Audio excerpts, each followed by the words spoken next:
Meta tidħol fil-Palazz tal-President f'Sant'Anton, titaxxaq bl-istorja ta' pajjiżna, swali kollha pittura, oġġetti antiki li joħduna lura għal żmien is-seklu 17. Il-festa f'Sant'Anton li se ssir bejn il-11 u 12 ta' Lulju se tkun ta' opportunità għal pubbliku biex jidħol f'ħafna mill-iswali u l-kmamar tal-palazz. Tkellimna ma' Mario Colejro li kiteb għatta stejjer li se jiġu interpretati waqt iż-żjarat tal-pubbliku fil-palazz. Ser jassistu wkoll għall-epoka meta l-palazz kien abitat mill-bniedem li bnieh, ġifieri l-Gran Mastru Antoine de Paul.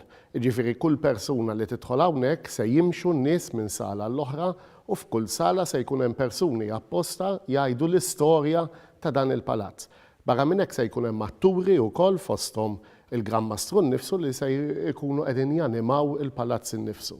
Jgħidilna li dan il-palazz kien ir-residenza ta' ħafna persuni importanti minn żmien il-Gran Mastri sa żmien riċenti. Dan il-palazz huwa palazz importanti ħafna f'pajjiżna.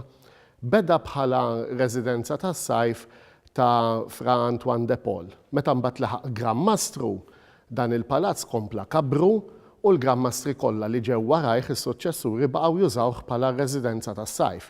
Barra minn hekk imbagħad il-gvernaturi Ingliżi kollha għexu hawnhekk u anke mill-1974 law dan il-palazz sar ir-residenza privata tal-presidenti kollha tar-Repubblika ta' Malta minn dakinhar law. Il-Palazz ta' Sant'Anton kien xhieda ta' diversi avvenimenti kbar li seħħew f'pajjiżna. Sir Alexander Ball li kien l-ewwel kummissarju ċivili Ingliż mexxa lil Maltin fl-imblokk tal-Franċiżi meta l-Maltin ingħaqdu kontra l-Franċiżi propju minn dan il-palazz. Għalhekk bla dubju wieħed m'għandux jitlef opportunità bħal din u jżur il-Palazz ta' Sant'Anton biex igawdi minn storja u kultura li toħodna lura fi żmien.